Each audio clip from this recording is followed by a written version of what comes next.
Christmas കാലഘട്ടം ആരംഭിച്ചതോടെ സ്കൂളിൽ മുഴുവനും ക്രിസ്മസ് ഫ്രണ്ടിനെ തിരഞ്ഞെടുക്കുന്നതിൻ്റെ തിരക്കിലായിരുന്നു.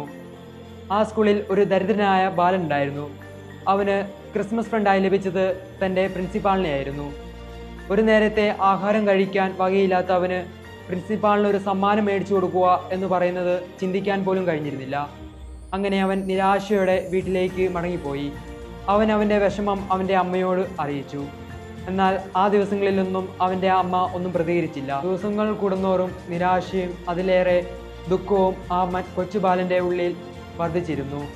എന്നാൽ സമ്മാനം കൊടുക്കേണ്ട സമയമായപ്പോൾ അവൻ്റെ അമ്മ ഒരു സമ്മാനപ്പൊതി അവൻ്റെ കയ്യിൽ കൊടുത്തുകൊണ്ട് പറഞ്ഞു, ഇത് നീ നിൻ്റെ ക്രിസ്മസ് ഫ്രണ്ടിന് കൊടുക്കുക.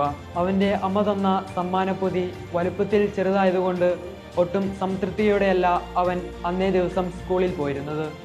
അങ്ങനെ സമ്മാനം കൊടുക്കേണ്ട സമയം വന്നെത്തി.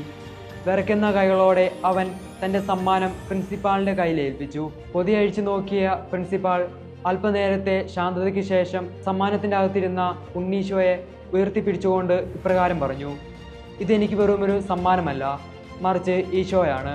പ്രിയ സഹോദരങ്ങളെ, ക്രിസ്മസ് നൽകുന്ന വലിയൊരു സന്ദേശമുണ്ട്. മറ്റുള്ളവർക്ക് ഈശോയെ നൽകുക എന്നാണ്. ഈ ക്രിസ്മസ് ദിനത്തിൽ നമുക്ക് മറ്റുള്ളവർക്ക് ഉണ്ണീശോയെ നൽകാം. അതിനായി കാലിത്തൊഴുത്തിലെ ഉണ്ണീശോ നമ്മളെ അനുഗ്രഹിക്കട്ടെ.